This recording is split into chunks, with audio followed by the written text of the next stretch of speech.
الحمدللہ رب العالمین والصلاة والسلام علی سید الانبیاء والمرسلین اما بعد۔ آج کی گفتگو میں میں شراب کے نقصانات سے آپ لوگوں کو واقف کرانا چاہتا ہوں۔ نبی کریم صلی اللہ علیہ وسلم نے شراب کو حرام قرار دیا ہے، بلکہ نشہ والی تمام چیزوں کو آپ صلی اللہ علیہ وسلم نے حرام قرار دیا۔ صحیح مسلم کی حدیث ہے، کل مسکر خمر وکل مسکر حرام، کہ ہر نشہ آور چیز خمر ہے، شراب ہے، اور ہر نشہ آور چیز اسلام کے اندر حرام ہے۔ تو یہ شراب جس کا استعمال کرنا انسان کے لیے جسمانی اعتبار سے بھی نقصان دہ ہے، آخرت کے اعتبار سے بھی نقصان دہ ہے، اس کو اسلام نے گناہ کبیرہ قرار دیا ہے، اور اس کو استعمال کرنا یا اس کا استعمال ہمارے لیے انسانوں کے لیے حرام ہے۔ اسے ام الخبائث بھی کہا گیا ہے۔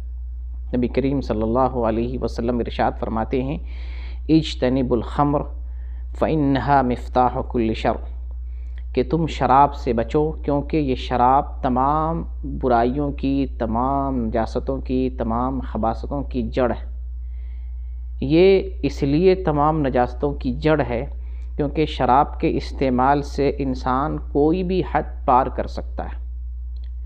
آپ یہ سمجھنے کی کوشش کریں کہ اللہ رب العالمین نے ہم انسان کو عقل دے کر جانوروں سے ممتاز کیا، تو یہ جو عقل ہے یا سوچنے اور سمجھنے کی صلاحیت ہے، اسی صلاحیت کی بنیاد پر اللہ تعالیٰ نے ہمیں اپنے قانون کا، اپنے دین کا مکلف بنایا ہے۔ جانور اللہ کے یہاں مکلف نہیں ہے، لیکن ہم بنی نوع آدم، اللہ نے جو نظام دیا ہے، جو تعلیم دی ہے پیغمبروں کے ذریعہ، اور جو قرآن اتارا ہے، جو دین ہمیں دیا ہے، اس دین کی اتباع کرنا ہماری ذمہ داری ہے۔ ہم پر اللہ تعالیٰ نے یہ مسئولیت اور ذمہ داری ڈالی ہے۔ اس کی وجہ یہ ہے کہ ہم سوچنے اور سمجھنے کے قابل ہیں۔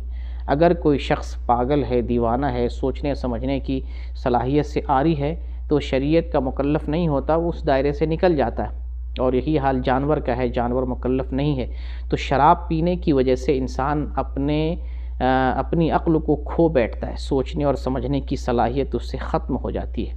یہی وجہ ہے کہ تمام بیماریوں اور تمام خباثتوں کی جڑ شراب کو قرار دیا گیا ہے، کہ شراب پینے سے اب انسان اچھائی تو کیا کوئی بھی حد برائی کے لیے پار کر سکتا ہے۔ اس کو سمجھنے کی کوشش کریں، جو صحیح نسائی کے اندر شیخ البانی نے درج فرمایا ہے۔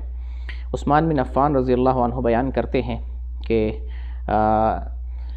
شراب سے بچو، کیونکہ یہ تمام خباثتوں کی جڑ ہے۔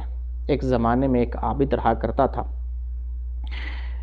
اور ایک عورت نے اپنی لوڈی اس عابد کے پاس بھیجا کہ جاؤ اس عابد کو بلا لے آؤ اور بتاؤ کہ گواہی طلب کرنی ہے، گواہی کے لیے میں بلا رہی ہوں۔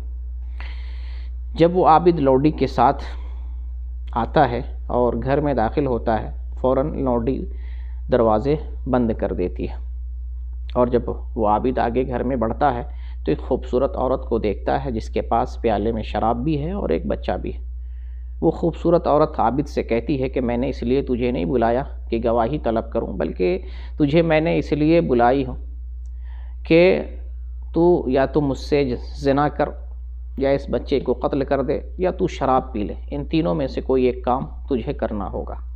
عابد نے سوچا سب سے ہلکا چھوٹا گناہ تو شراب پینا ہے، قتل کرنا یا زنا کرنا یہ تو بہت بڑا گناہ ہے، چلو چھوٹا سا گناہ کر لیتے ہیں۔ چنانچہ اس عابد نے کہا کہ مجھے شراب پلا، مجھے ایک پیالہ جام دے دو۔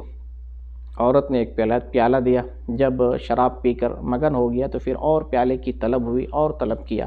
شراب پینے کی وجہ سے مدہوش ہو گیا، یہاں تک کہ اس نے عورت کے ساتھ بدفعلی بھی کر لی، اور پھر جو بچہ اس کے پاس تھا اس بچے کو بھی قتل کر دیا۔ یہ اتنے جرم کا ارتکاب شراب کی وجہ سے ہوا ہے۔ شراب پینے کی وجہ سے اس کی عقل اور تمیز ختم ہو گئی، جس کی بنیاد پر اس نے بدفعلی بھی کر لی اور بچے کو قتل بھی کر دیا۔ تو آپ اس حدیث سے سوچنے کی کوشش کریں کہ شراب کتنا سنگین معاملہ ہے، شراب پینے کا معاملہ کتنا سنگین ہے، اور اس سے ہمیں انسان کو اور خاص طور سے مسلمانوں کو کتنا دور رہنا چاہیے۔ شراب بہت ہی بھیانک چیز ہے، اس کے پینے سے انسان کچھ بھی کر سکتا ہے، کوئی بھی حد پار کر سکتا ہے، اس لیے اسلام نے اس کی سزا بھی بہت سنگین رکھی ہے۔ جو شخص شراب پیتا ہے، ہمیشہ شراب پینے والا ہے، نبی کریم صلی اللہ علیہ وسلم ایسے شخص کے بارے میں ارشاد فرماتے ہیں کہ جو شخص ہمیشہ شراب پینے والا ہے، ایسا آدمی نہر غوطہ سے پلایا جائے گا۔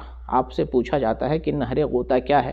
تو آپ فرماتے ہیں نہر غوطہ یہ ہے کہ ایک نہر ہے جو زانیہ عورت کی شرمگاہوں سے نکلتی ہے، اس کی بدبو سے جہنمیوں کو تکلیف پہنچائی جائے گی، وہ شرابی کو پلایا جائے گا۔ تو آپ تصور کریں کہ کتنی بھیانک سزا ہے شراب پینے والوں کے لیے۔ جو آدمی شراب پیتا ہے 40 دن تک اس کی عبادت قبول نہیں ہوتی ہے اور وہ توبہ کرنے سے پہلے مر جاتا ہے تو جاہلیت کی موت مرتا ہے۔ جو شراب پیتا ہے، نبی کریم صلی اللہ علیہ وسلم کا فرمان ہے من شرب الخمر فاجلدوہ فإن عاد فی الرابعہ فاقتلوہ۔ یہ ترمذی کی حدیث ہے کہ جو شخص شراب پیتا ہے تو اس کے کوڑے لگاؤ، اور اگر وہ چوتھی بار پیے، یعنی چوتھی بار بھی اگر وہ شراب پیتا ہے تو اس کو قتل کر دو۔ یہ دنیاوی اعتبار سے یہ سزا ہے کہ اگر کوئی شخص شراب پیتا ہے اور چوتھی مرتبہ بھی شراب پی لے تو اس آدمی کو جینے کا حق نہیں ہے، اس آدمی کو اس دنیا میں رہنے کا حق نہیں ہے اور اس کو قتل کیا جائے گا۔ نبی کریم صلی اللہ علیہ وسلم کا یہ فرمان بھی سنیں جو صحیح بخاری کی حدیث ہے، من شرب الخمر فی الدنیا ثم لم یتب منہا حرمہا فی الآخرہ، کہ جو شخص دنیا میں شراب پیتا ہے وہ آخرت میں شراب سے محروم کر دیا جائے گا اگر اس نے توبہ نہیں کی۔ یعنی جو شخص شراب پیتا ہے اور شراب پینے سے اس نے توبہ نہیں کی، بغیر توبہ کی وہ مر جاتا ہے، تو آخرت میں جو اللہ تعالیٰ نے شراب مومنوں کے لیے تیار کر رکھی ہے، شرابًا طہورا، پاکیزہ شراب، اس شراب سے وہ آدمی محروم کر دیا جائے گا۔ اور اسی طریقے سے نبی کریم صلی اللہ علیہ وسلم کا فرمان ہے 3 قسم کے لوگ جنت میں داخل نہیں ہوں گے۔ ایک اس میں دیوس ہے، دوسرا اس میں وہ عورت ہے جو مردوں کی شکل اختیار کرتی ہے، اور تیسرا وہ ہے جو ہمیشہ شراب پینے والا ہے۔ تو یہ شراب پینے کے نقصانات ہیں دنیا میں اور آخرت میں۔ اللہ تعالیٰ نے ہمیں دین دیا، ہمیں ہدایت دی، اتنی بڑی دولت سے اللہ تعالیٰ نے ہمیں نوازا ہے، تو پھر ہم اس دولت کی حفاظت کریں، ایمان کی حفاظت کریں، دین کی حفاظت کریں، عقل کی حفاظت کریں، جسم کی حفاظت کریں، اور اسی پر زندگی گزاریں یہاں تک کہ اللہ تعالیٰ ہمیں موت دے دے۔ تو جو لوگ شراب پیتے ہیں انہیں اللہ کا خوف کھانا چاہیے۔ دنیا کی سزا اگر نہیں بھی ملتی ہے اسلامی قانون نہ ہونے کی وجہ سے، تو اسے آخرت سے ڈرنا چاہیے۔ آخرت میں اللہ تعالیٰ نے جو سزائیں رکھی ہیں ان سزاؤں سے وہ بھاگ نہیں سکتا۔ نہر غوطہ سے پلایا جائے گا، اسے جہنم میں ڈالا جائے گا، اس کو جنت کی شراب سے محروم کیا جائے گا۔ جو اللہ تعالیٰ نے متعدد سزائیں رکھی ہیں ان سزاؤں سے کوئی بچا نہیں سکتا۔ اللہ تعالیٰ سے دعا ہے کہ وہ ہمیں اور تمام مسلمانوں کو گندی چیزوں سے بچائے۔ اللہ تعالیٰ شرابیوں کو شراب پینے سے بچائے اور ایمان والوں کو ایمان پر صحیح سالم رکھے۔ آمین۔ وآخر دعوانا الحمد للہ رب العالمین۔